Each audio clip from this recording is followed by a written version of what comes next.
초대교회가 세워지는 과정에 또 일어나는 일들을 살펴보고, 오늘은 사도행전 12장에서 일어난 박해와 그리고 야고보의 순교, 베드로의 투옥에 대해서 한번 살펴보려고 합니다. 먼저 이제 또다시 앞에서 스데반의 순교로 인해서 교회에 시작된 박해로 인해서 많은 유대인들이 흩어지게 되는데, 또 새로운 박해가 일어나게 됩니다. 우리 사도행전 12장 1절 2절 말씀을 한번 우리 교재에 나와 있죠. 한번 같이 읽어볼까요? 시작. 그때 헤롯 왕이 손을 들어 교회 중에서 몇 사람을 향하여 요한의 형제 야고보를 칼로 죽이니.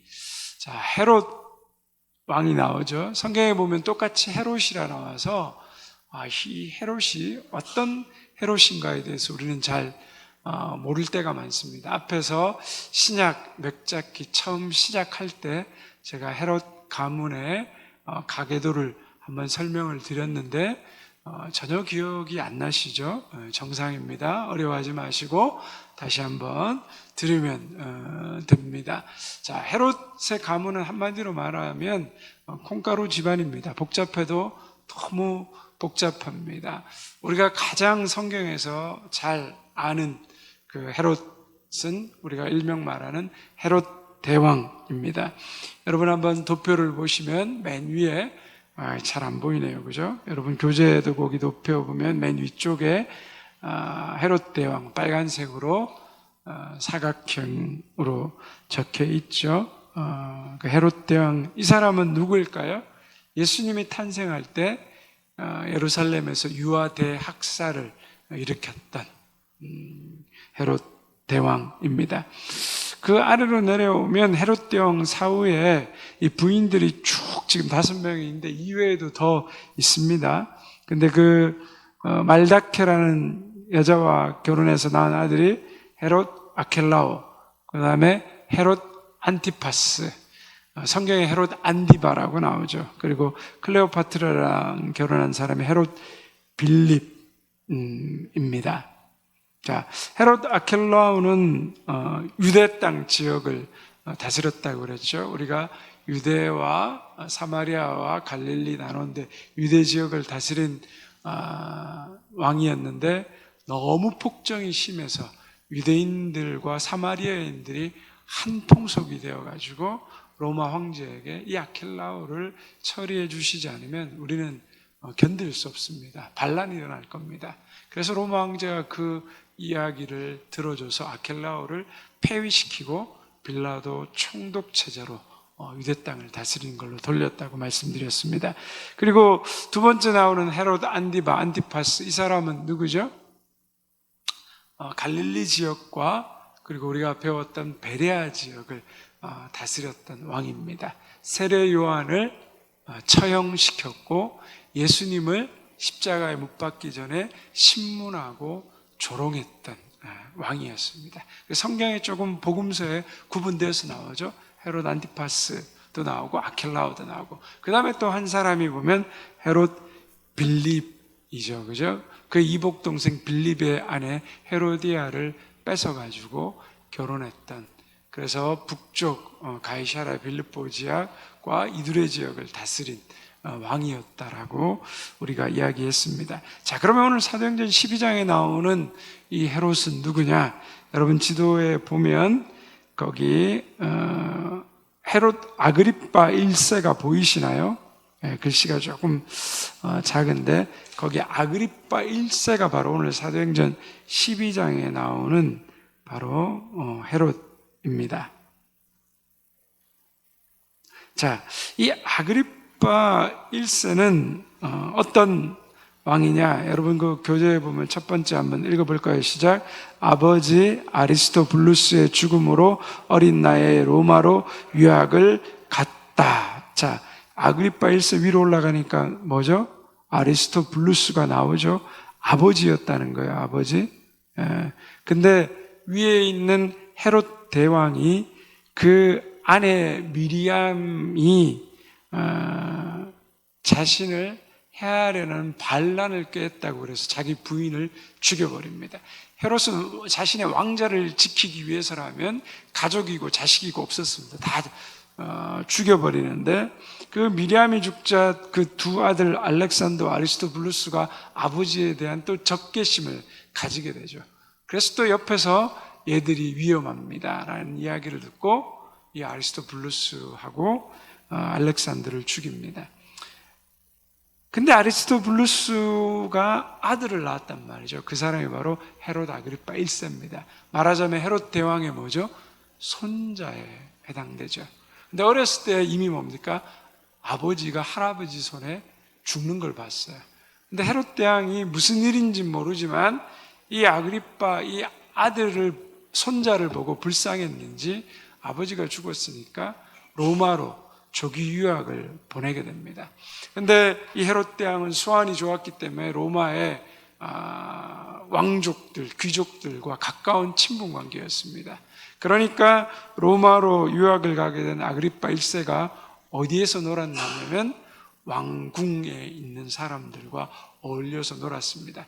그리고 세계 당시에 최대 그 강력한 제국인 로마 수도에서 최상위층 왕족들을 보면서 정치를 보고 처세술과 그리고 어떻게 해야 되는지에 대해서 배우게 됩니다. 또 그만큼 영특했겠죠.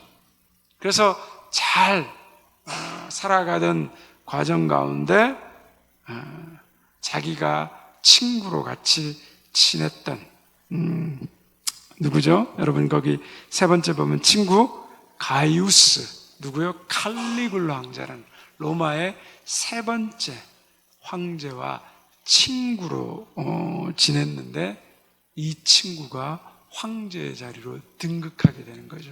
가까운 친구였으니까 어떻습니까? 또 옆에서 사바사바에서 유대 땅을 다스리는 왕으로 보내지게 됩니다.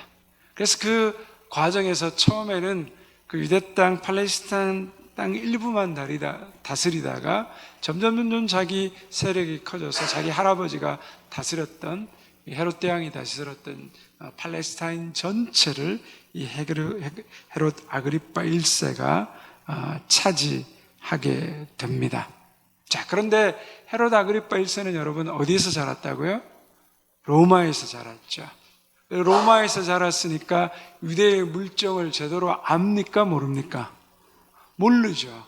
로마에서 그 정치적 실세들과 함께 로마적 사고와 로마의 문화를 가지고 있는 사람이고, 유대인이었지만 유대의 문화에 대한 이해는 있었지만 온전한 유대인의 어떤 그런 정통적인 율법과 종교에 대한 이해도 적었고, 당연히 오랫동안 유대 땅을 떠나 있었으니까 유대 땅에 뭐죠?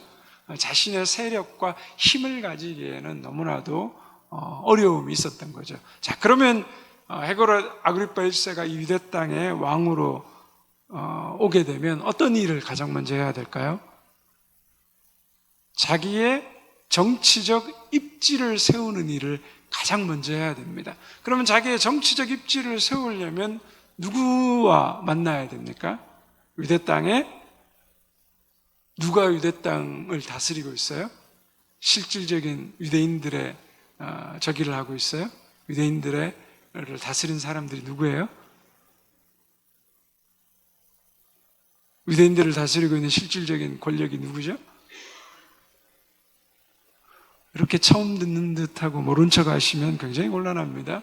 대제사장 그룹이잖아요. 사내들인 그룹 70만 명의 최고의 법정기관, 종교와 뭐죠?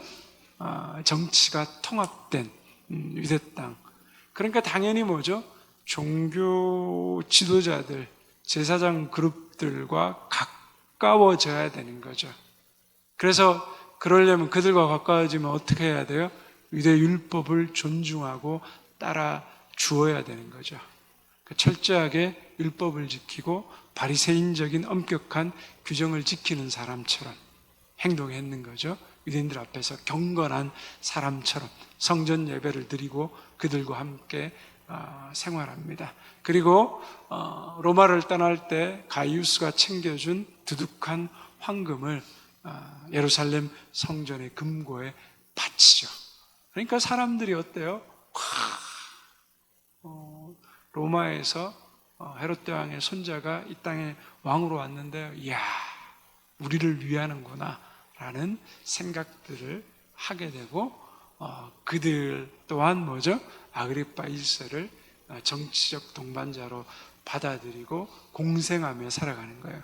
자, 그런데 조금 더 아그리파 1세가 그의 처세술을 발휘해서 유대인들이 과연 뭘 원할까 이렇게 봤더니, 최근에 급부상한 나사렛 이단, 괴수, 예수 그리스도를 쫓는 사람들이 너무 싫은 거예요. 그들이 십자가에 예수를 못 박았고 예수님이 메시아가 아닌데 예수님을 메시아라고 이야기하면서 급속도로 퍼져나가고 강해지기 시작하니까 유대인들의 눈에는 그들은 나사렛 이단들이라고 불렀거든요. 나중에 이제 사도행전에서 그 이야기들도 살펴볼 텐데, 나사렛의 이단들이 너무 꼴보기 싫은데 헤롯 아그리빠가 아주 영민한 사람이니까 그걸 간파했어요.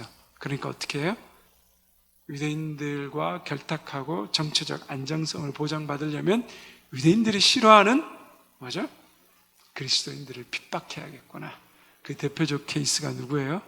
사도 야고보였어요. 예루살렘 교회의 핵심적인 인물, 사도 야고보를 잡아서 뭐죠? 참수형으로 목을 날려버립니다. 그래서 죽게 되죠. 자, 유대인들이 너무 만족하고 기뻐하는 모습을 보니까 어떻습니까? 헤롯 아그리빠가 내가 일을 너무 잘했구나. 그래, 저 이단 별것 아닌 인간들을 싹 잡아 죽어야 되겠다. 그래서 또다시 핵심적인 인물 누구예요? 베드로를 체포하게 됩니다. 자, 거기 체포된 베드로, 사도행전 12장 3절에서 5절 말씀 한번 같이 읽어볼까요? 시작.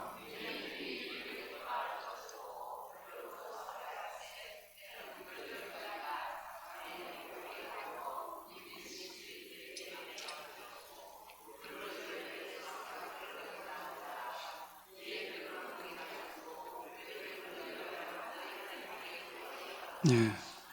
유대인들이 기뻐하는 걸 보고, 유대인들이 만족하는 걸 보고 헤롯 아그리빠는 베드로도 잡아 드립니다. 사람을 이용하고 그리고 그 사람이 원하는 것을 맞춰주면서 그의 정치적 권력을 확대해 가고 있죠. 자, 무교절 기간이라고 하죠. 유월절 후에 백성들 앞으로 끌어내려고 했다라고 이야기합니다. 6월절에 뭐죠? 유대인들이 사람을 죽이는 걸 안 하잖아요. 예수님도 십자가에 못 박았을 때 6월절 기간이라서 하지 말자 그러잖아요. 그러니까 6월절에는 사람을 못 죽여요. 그러나 6월절에 뭐죠?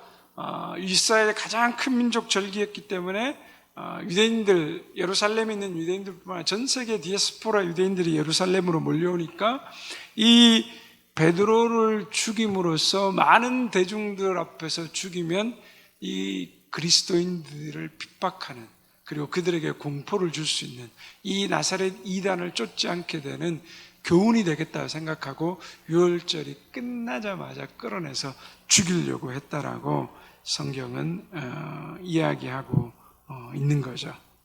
자, 그런데 어떤 일이 일어납니까? 죽이려고 했는데 베드로가 옥에 갇혀있고 성도들이 어떻게 했어요? 교회는 그를 위해서 뭐죠? 간절히 기도했다라는 거죠. 사도 야고보가 죽었습니다. 예루살렘 교회에서 굉장히 중요한 지도자였죠. 그 지도자가 죽으니까 예루살렘 교회가 휘청하는 거죠. 그런데 또다시 베드로까지 잡혀서 죽게 되면 어떻게 돼요?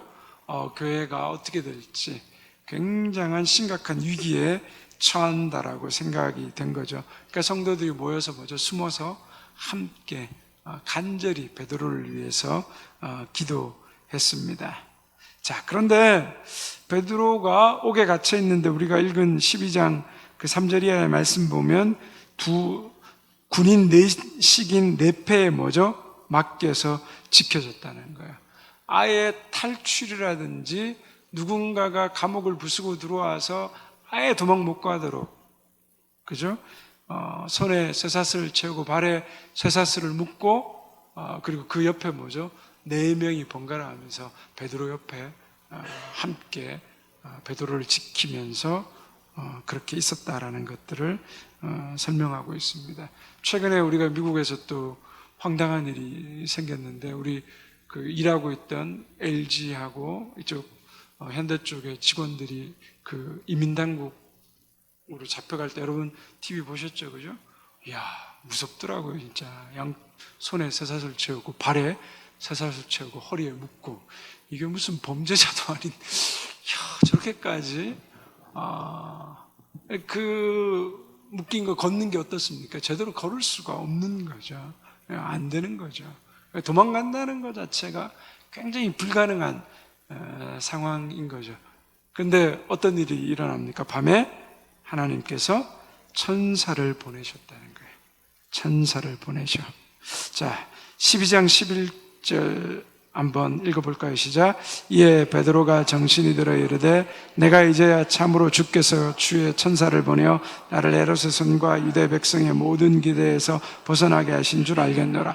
자, 근데 참 신기한 거는 베드로가 그렇게 붙들려서 묶여있고 옆에 사람들이 지키고 있는데 베드로가 깊이 잠들었어요. 천사가 와서 옆구리를 치면서 일어나라고 깨웠는데 베드로는 여전히 뭐죠? 비몽사몽이에요. 근데 천사가 인도하는 대로 이게 꿈인지 생신지도 모르고 나가니까 첫 번째 감옥의 관문을 통과하고 두 번째 관문을 통과하고 마지막 길거리까지 감옥문을 벗어나서 나왔더니 뭐죠?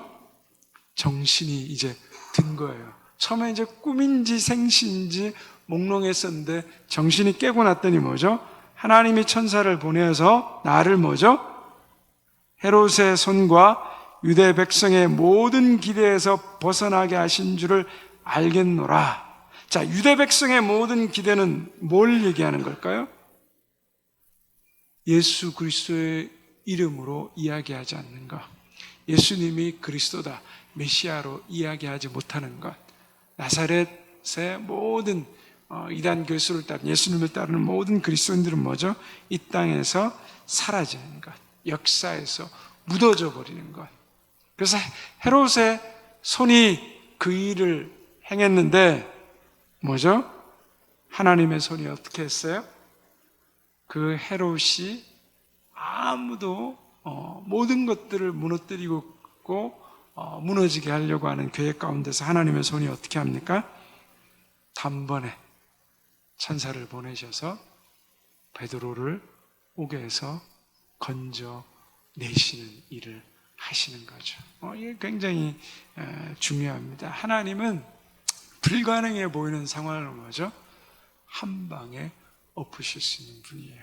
우리는 지금 이제 이런 기적들이 안 나오는데 한참 전에 유행했던 그 하늘에 속한 사람에서도 중국 감옥에 갇혀 있다가 이런 일들을 경험한 이야기들 아마 책 읽어 보셨으면 보셨을 테고, 지금도 그 순교자의 소리란 그 제가 이렇게 북한 사역하고 전 세계 핍박받는 그리스도인들 사역하는 선교 편지를 이렇게 매달마다 받아보는데, 거기 보면 이런 이란이라든지 이라크라든지 중국이라든지 베트남, 라오스, 캄보디아 핍박받는 아프리카 이슬람 지역의 그리스도인들은 이런 일들을 실제로 경험합니다. 하나님의 역사가 지금도 살아 역사하고 있는 거죠. 하나님은 그 시대와 상황과 또 환경에 맞게 하나님의 기적과 역사들을 일으켜가는 것을 볼 수 있습니다. 헤롯의 손이 너무 강하고 그 헤롯의 손에 죽임을 당했지만 그 죽임 당하는 가운데서도 하나님은 또다시 뭐죠? 하나님의 구원의 역사를 행하고 계신다는 일들을 우리에게 보여주게 됩니다. 베드로는 이미 여러 번 하나님의 역사와 일들을 경험하면서 믿음이 단단해졌지만 계속해서 하나님께서 이런 하나님의 역사를 경험케 하시면서 죽음을 넘어서 뭐죠? 자신의 삶을 하나님 앞에 드릴 수 있는 믿음의 사람으로 준비되어 가는 거죠. 갑자기 확 죽이시는 게 아니라 나중에 베드로가 로마에서 뭐죠?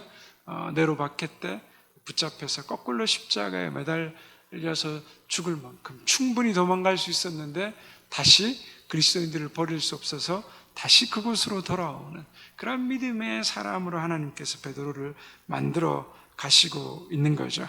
자, 이제 이것이 하나님의 일이라는 것을 깨달은 베드로가 자신을 위해서 기도하고 있는 그 마리아의 집으로 찾아갔습니다.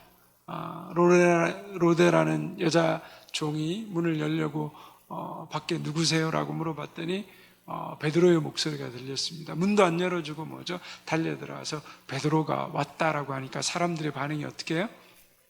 미쳤나 이게 무슨 헛걸 봤냐,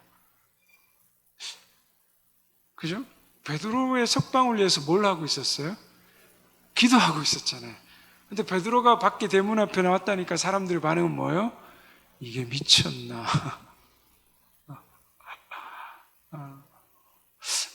저도 아직 깊이 공부 안 해봐서 모르겠지만 유대인들은 각 사람에게 수호천사가 있다라고 믿었답니다. 근데 그 수호천사를 볼 수 있는 것은 그 사람이 죽은 후에 나타난다고 하는데, 이건 자료가 많이 없어서 제가 아직 공부를 못 해봤는데 나중에 좀 공부하면 조금 더 그 부분들을 한번 말씀드리려고 말씀 한번 드리겠습니다. 중요한 건 기도했는데 뭐죠? 베드로가 풀려나기를 원했고, 베드로가 안전하기를 원했고, 베드로가 다시 하나님의 복음을 전하는 사람으로 세워지기를 원했는데, 사람들은 어떻게 해요? 베드로가 문 앞에서 문을 두드리지만 뭐죠? 믿지 않았다는 거죠. 우리가 전에도 한번 예화를 한번 드린 적이 있는데 기억하실 겁니다. 한 마을에 교회 옆에 술집이 생겼습니다. 밤마다 술 먹고 사람들이 왁작지껄 떠들고 막 술 먹고 주정을 하니까 교회에서 뭐죠? 저녁에 드리는 예배를 드릴 수가 없는 거예요. 그래 교인들이 모여서 어떻게 기도를 할까요? 주님, 저 술집을 없애두든지 불태워서 날려주십시오. 하나님이 어떻게 해서든 저 술집을 좀 제거해 주십시오. 그런데 어느 날 저녁에 또 모여서 기도하고 있었는데, 그날 막 비바람이 몰아치고 벼락이 치는데 벼락이 갑자기 뭐죠? 술집을 팍 때려서 술집이 완전 불타버렸습니다. 그러자 술집 주인이 어떻게 했다고요? 곰곰이 생각하니까 옆에 있던 교회가 뭐죠? 맨날 망하게 해달라고 기도했다는 걸 자기가 들었는데 저 교회가 기도해서 망했다. 그래서 법원에다가 소송했습니다. 이거 파괴된 건물값 물어줘야 된다고. 그랬더니 교인들이 어떻게 해요? 무슨 소리냐고, 이게 기도해서 될 일이냐고. 그래서 변호사를 사가지고 뭐죠? 맞소송을 한 거죠. 말도 안 되는 얘기를 한다고. 그래서 막 그 술집 주인은 니네가 기도해서 망했다, 그게 말이 되냐, 니가 무슨 소리를 그런 소리를 하냐 막 그랬더니 판사가 어떻게 결론을 내려요? 술집 주인은 뭐죠? 확실하게 기도의 능력을 믿었고 교인들은 기도의 능력을 믿지 않았다는 거예요. 우스개 이야기이지만 우리한테 던지는 점이 뭐죠? 기도는 하는데 우리가 어쩌면 믿음이 없는 사람들 아닌가. 기도하면서도 뭐죠? 별로 안 믿어요. 근데 또 꼭 뭐죠? 내가 기도한 대로 이루어진 것만이 응답은 아니죠, 그죠? 노하는 것도 뭐라고 말씀드렸습니까? 응답이라고. 우리는 다 깨닫고 이해하지 못하지만 하나님 보시기에 우리에게 유익한 걸 주시기 때문에 기다리라는 것도 마찬가지로 뭐죠? 응답이라는 거죠.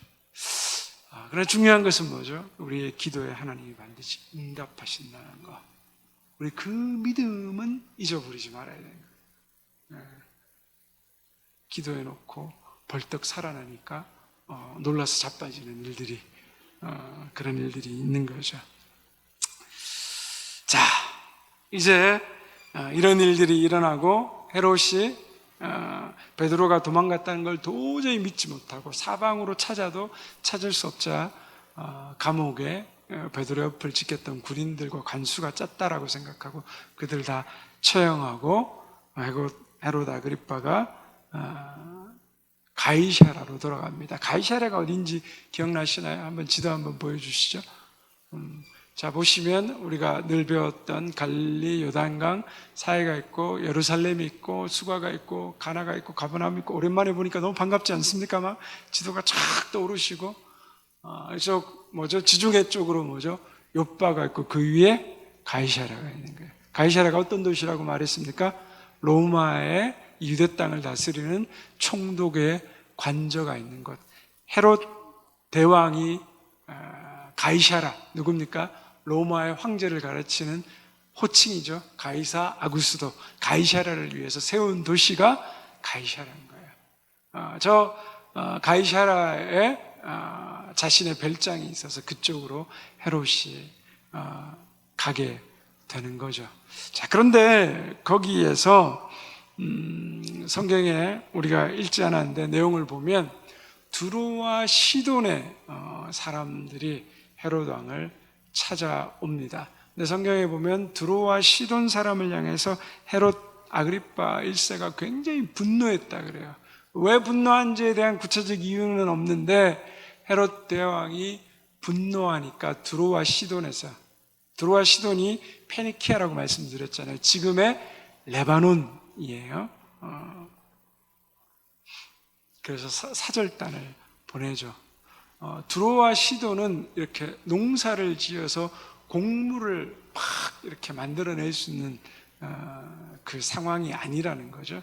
그래서 그 곡물을 이 유대 땅에서 헤롯 대왕을 통하여서 공급받았는데 헤롯이 화가 나가지고 곡물 수출을 금지시켜 버리니까 뭐죠? 난리 난 거죠.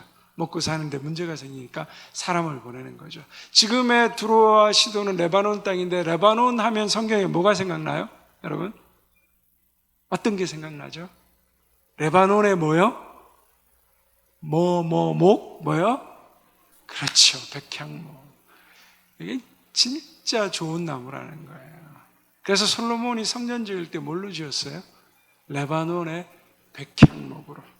성전의 지붕, 석가래, 널판 다 백향목으로 아주 잘 휘지도 않고 강도도 좋고 향도 나는 굉장히 좋은 나무를 가지고 있죠. 그러다 보니까 이 사람들은 나무가 좋으니까 또 조선술이 발달했어요. 그래서 목선을 잘 만들어 가지고 해상무역을, 지중해에 있는 해상무역을 장악한 사람들, 아주 부를 가진 사람들이었습니다. 어쨌든 당장 먹고 사는 문제가 해결돼야 되니까 헤롯 아그리파 1세에게 사절단을 보냈어요. 그리고 찾아와서 머리를 조아렸는데 헤롯이 아그리파 1세가 사절단을 탁 맞는데, 여러분 지난번에 가이사라에 보셨죠? 로마의 원형 극장이 있고 그리고 전차와 마차 경기장을 가질 정도로 엄청난 도시였다는 거.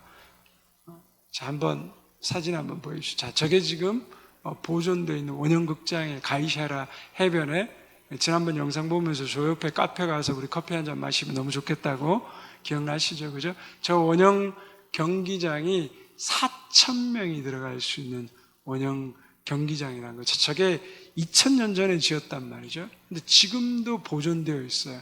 제가 이거 좀 공부하다가 이번에 보니까 저게 콘크리트 건물이잖아요.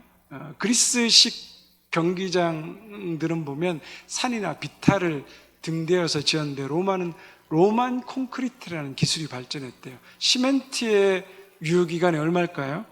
100년이라고 그래요. 건축학자들이 100년 지나면 시멘트를 다 삭아서 못 쓴다는 거예요. 근데 저거 2000년 지났는데도 콘크리트로 지은 건물인데 저렇게 존재하고 있다는 거예요. 그래서 2023년에 학자들이, 건축공학자들이 연구해서 발견을 했는데, 로마엔 콘크리트는 물과 화산재와 석회 세빙석이라는 걸 섞는답니다. 그래서 그걸로 콘크리트를 만드는데, 신기한 거는요, 석회가 들어가 있는데, 보통 건물이 낡고 크랙이 가서 이렇게 금이 생기면 빗물이 들어가서 건물에 균열이 생기고 망가지는데, 석회에다가 뭐 이렇게 이산화탄소를 뭐 섞고 뭐 그랬는데, 그게 있잖아요. 빗물이 들어오면 자동 회생 능력이 있답니다. 석회가 그 갈라진 틈 빗물을 다시 막아버린대요. 그래서 2000년이 지났는데도 건물이 보존되고, 유럽이나 터키나 성지순례 가시면 저런 로마가 세운 원형극장들이 아직도 뭐죠?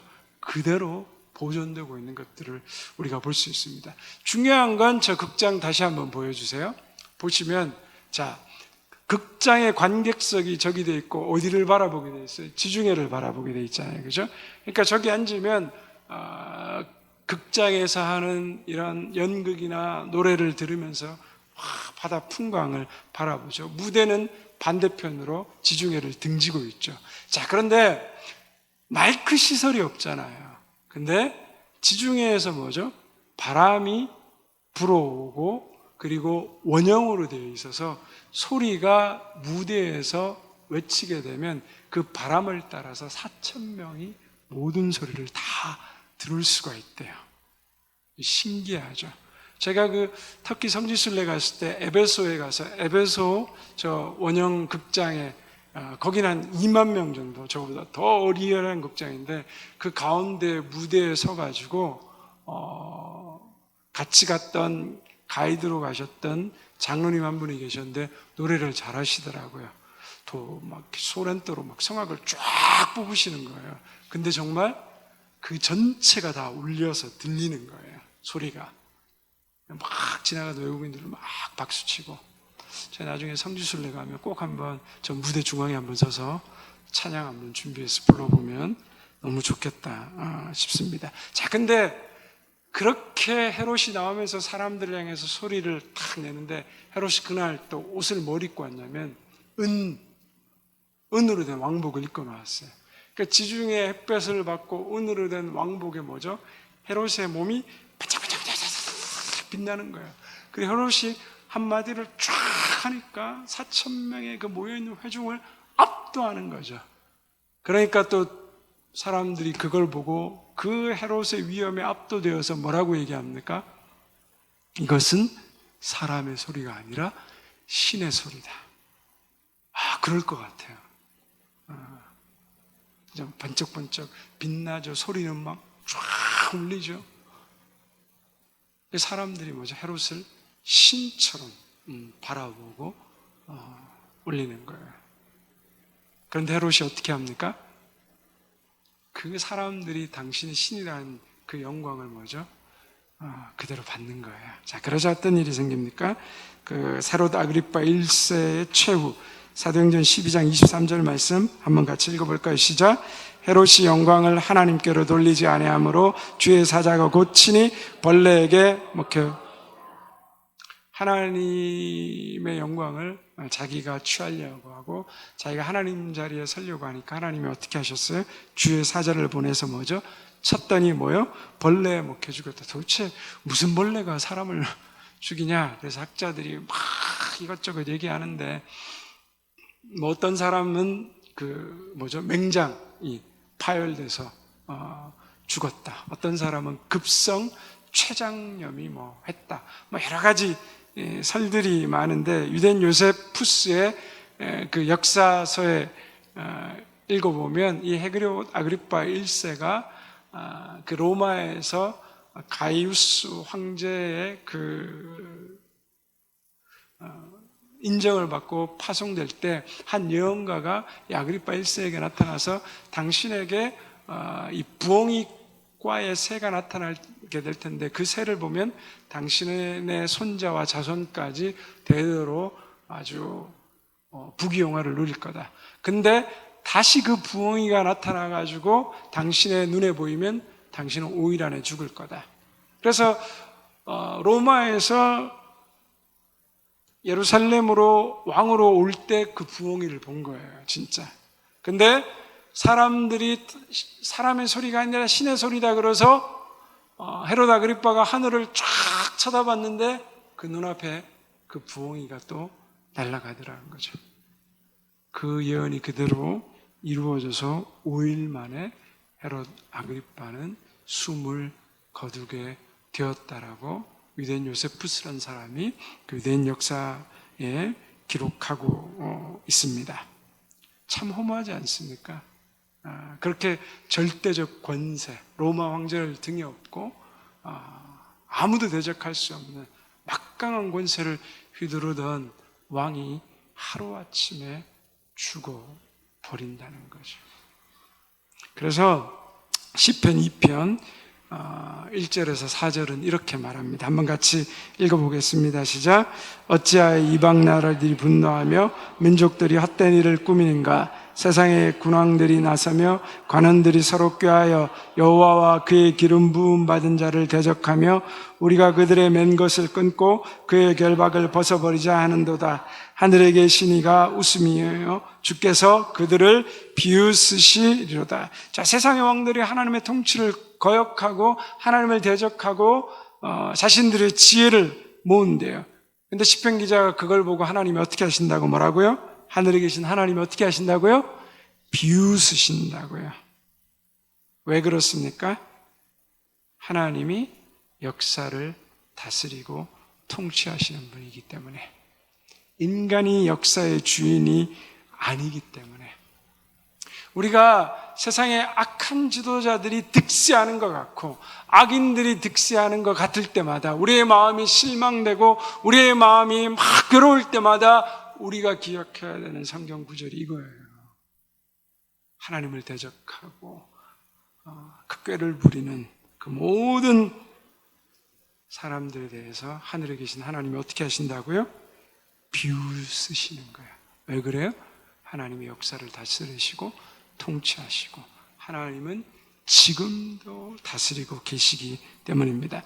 여러분, 이 세상의 역사를 돌아보십시오. 세상에 영원할 것 같았던 제국들이 다 어떻게 됐습니까? 무너졌습니다. 아수르, 바벨론, 페르시아, 헬라, 로마 다 무너졌습니다. 우리가 최근에 또 이 세상의 독재자라고 말하는 스탈린, 모태똥, 히틀러, 김일성, 김정일 뭐죠? 다 역사의 뒤안길로 사라졌습니다. 지금 세상을 호령한다라고 하는 강대국의 미국의 트럼프 대통령이나 중국의 시진핑, 러시아의 푸틴 뭐죠? 다 살아 죽을 겁니다. 얼마 전에 중국 정승절 행사에서 푸틴하고 시진핑이 길 가면서 뭐죠? 그 대화가 아주 많이 뉴스에 나왔잖아요. 뭐라고 얘기합니까? 푸틴하고 시진핑이 그 과학기술이 발달해서 장기를 다 바꿔낸다는 거죠. 150년 정도는 거뜬하게 너와 나는 살 거다. 근데 앞으로 아마 우리 인간은 영원히 살게 될 거다. 이야, 그 이야기 듣는데 끔찍하더라고요. 저런 독재자들이, 저런 사람들이, 악인들이 영원히 살겠다라는 생각과 꿈을 가지고 저렇게 살아가고 있구나. 근데 하나님이 그 얘기를 들으면서 어떻게 생각하신다고요? 비웃으신다는 거예요. 가짠타는 거예요. 한번 불면 뭐죠? 그냥 날아가는 거예요. 그래서 우리가 어떤 세상의 악인, 그 세상의 역사가 거슬러 가는 것 같고 막 우리의 마음을 힘들게 할지라도 뭐죠? 하늘에 계신 하나님은 이것을 다 보고 계시고 그 역사를 다스리시고 통치하시고 주관하시는 분은 누구라고요? 하나님이라는 걸 잊으면 안 됩니다. 인간은 뭐죠? 유한합니다. 하나님은 영원하십니다. 인간과 인류 역사는 다 사라질 겁니다. 오직 영원한 것은 뭐죠? 하나님.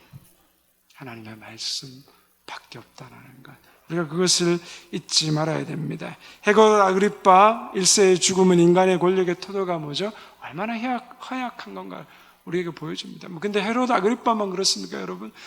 저와 여러분도 마찬가지 아니겠습니까? 그죠? 하루만 설사해도 그렇게 잘나고 교만한데 하루만 못 먹어도 뭐죠? 사람이 참 맛이 가버리잖아요. 언제 어떻게 우리 인생이 사라질지 모르는 거죠. 가장 중요한 건 뭡니까?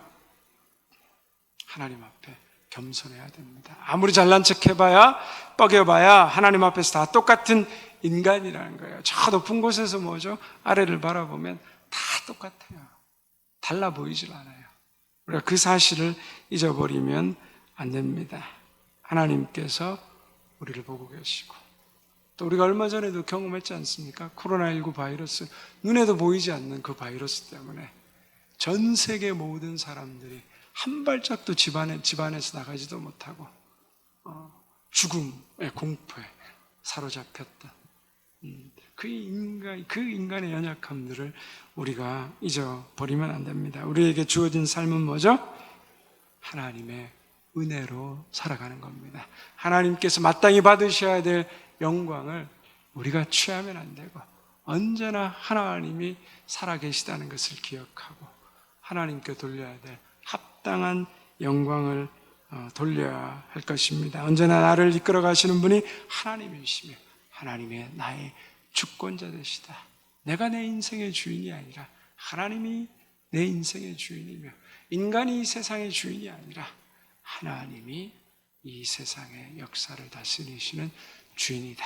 그래서 우리의 소망을 날마다 하나님께 두고 우리의 주어진 삶을 오늘도 성실하게 살아가는 것, 그것이 가장 큰 복이며 기쁨임을 믿습니다. 우리 말씀을